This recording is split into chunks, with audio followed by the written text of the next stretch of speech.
name is Hauwa Atiku-Uwais. I'm the founder of Hauwa Atiku-Uwais Foundation and the founder and CEO of Dark Delight Cakes and Patisserie, and also the chairperson of the National Strategic Committee of the PDP New Generation. So these are my titles, so to say, in a nutshell. I attended my high school here in Nigeria. After that, I attended my university in the United Kingdom at the University of Westminster and graduated with a bachelor's degree in biological sciences. I then came back to Nigeria, did my NYSC, served in a bank, finished and went into the food and beverage industry, and which I still am today. You know, one of the things that I value the most in my life is quality and content. And so even after my education, it felt quite natural after my youth service to fall into the food and beverage industry to give service and quality to consumers. I worked briefly in Adama Beverages, which is in Adamawa State, as a quality control assurance officer. Thereafter, I moved to Abuja to work at the Tuberculosis Control Assistance Program, where we dealt with a lot of ill Nigerians battling tuberculosis and HIV. After that, I moved properly into the food and beverage industry again, and worked as a quality control head of the quality control and assurance department and product development in a franchise called Chicken Cottage. So the Hauwa Atiku-Uwais Foundation was set up primarily to engage the youthful population in the country through economic empowerment and sporting activities.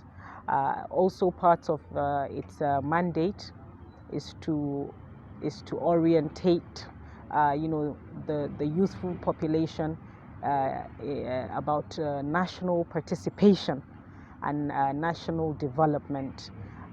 This we felt was vital in nation building, because right now the population of the younger generation is obviously more than that of our senior citizens, and we feel that the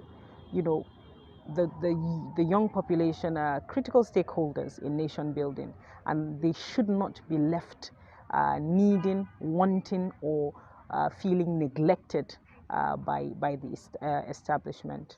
And so we felt that the Hauwa Atiku-Uwais Foundation could bring in young people into mainstream politics, so that they can have active participation in politics.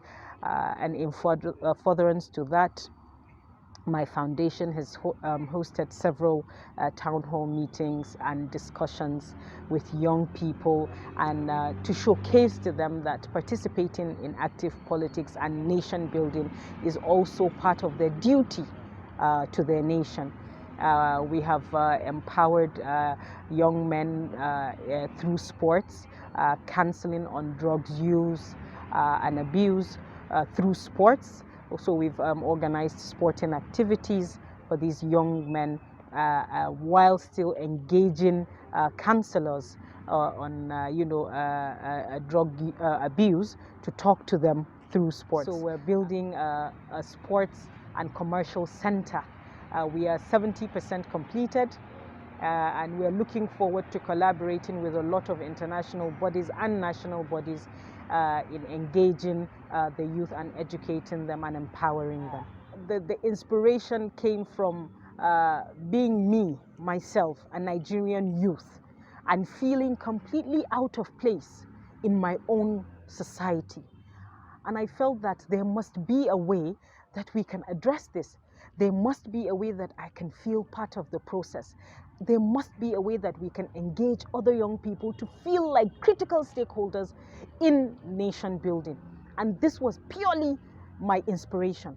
How we can get the youthful population in Nigeria to come into mainstay nation building. I don't know if you know my background, but I was born in politics.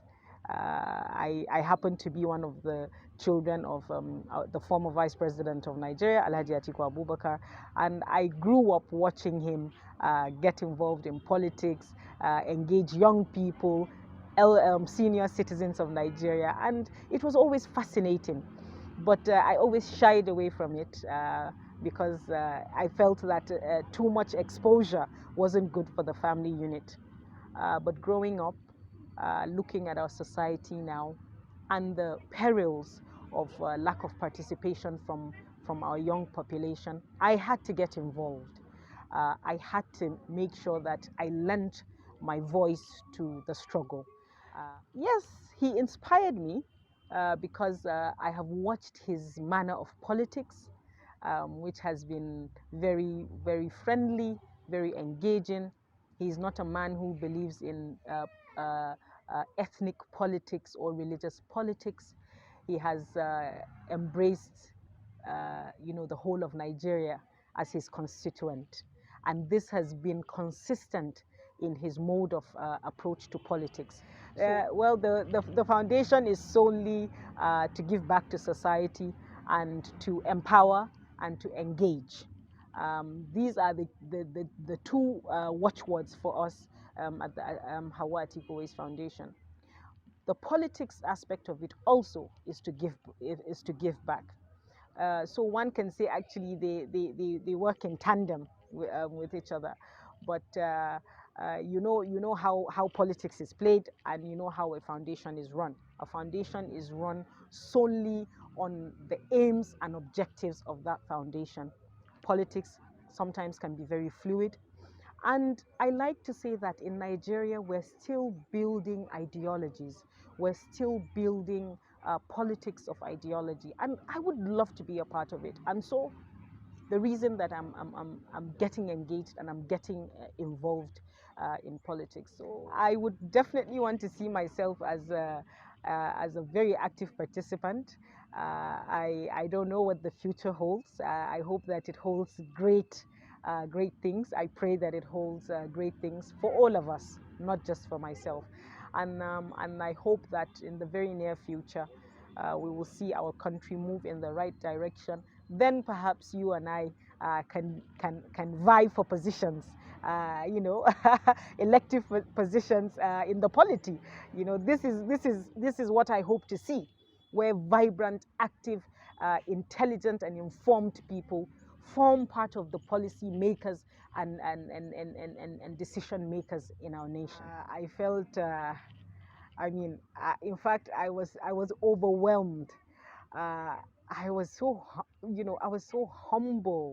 humbled by the nomination. My very good friend, Malan Abdul Qadir Keita, sent me the nomination, and immediately my response to him was, "Malam, is this correct?" And he said to me, the organizers reached out to him and told him that they wanted to nominate me for this award. And I said, I don't, who are the organizers? I don't know them. He said, well, it means people are watching and Nigerians are seeing what you're doing. So continue to keep doing what you're doing in your own little way. Honestly, I was over the moon, very excited, especially that it was my humanitarian efforts that were being noticed. I think that better structure has to be created for active players in the industry to play by the rules. We have had a lot of experiences where NGOs that are supposed to be, the bridge between companies and the less privileged become embedded in a sort of fraud, using funds meant for people to do other things. So I believe that there's not enough monitoring, and the system has been left so porous, such that we have these sort of organizations that prey on the efforts of others for the less privileged. So I would love to call on the government to strengthen the space for non-governmental organizations to be able to impact positively and rightly, and to the beneficiaries, the needed and necessary support that are being rendered by thousands of Nigerians. I believe that truly the government, if the government does that, that sphere of our society will thrive and people will get the aid that is meant for them. In fact, I am going to ask the Nigerian youth a very, very simple question. Wouldn't you want to live in a society where after you have finished your education in a government establishment and graduated based on your merit, have jobs waiting for you without having to know anybody? So would you not rather live in a country where the son of nobody becomes somebody? This is the story I grew up on. My father was an orphan. He went to government schools, got a job in the customs service, left at his own accord with no dent on his personal career, and started politics at the tender age of 30s with no connections. Wouldn't you want to live in that kind of society where the son of nobody can become somebody? This is my critical question to the Nigerian youth. I would want to first of all thank them and appreciate the effort that they've put in to ensure that people that are doing well around the country are being recognized and being honored. I would also like to urge them not to fall under the category of a lot of organizers of awards who ask for money for awards. A lot of people don't want to pay for awards. If I'm being recognized, let me be recognized on my merit. And I would want to caution them on that. And I would also want to urge them to continue the good work that they're doing.